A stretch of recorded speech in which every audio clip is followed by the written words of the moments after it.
Hello, Kabilas! Oh, ngayon is Saturday. Dito sa bahay, mayroon kaming gathering, Bible study. So, bago kami mag-start, kain muna kami. So, samahan nyo kami, Kabilas. At mag-pray si Kabilas sa Lito.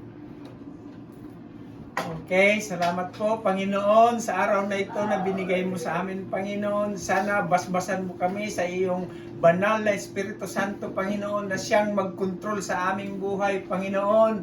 Lord, abutin mo kami sa iyong magpapalang kamay.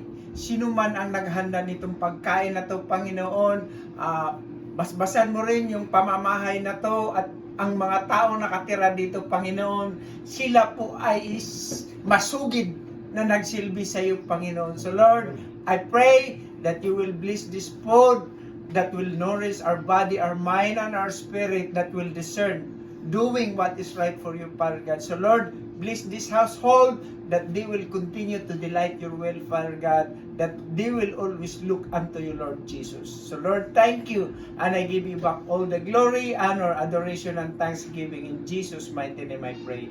Amen and amen. Amen.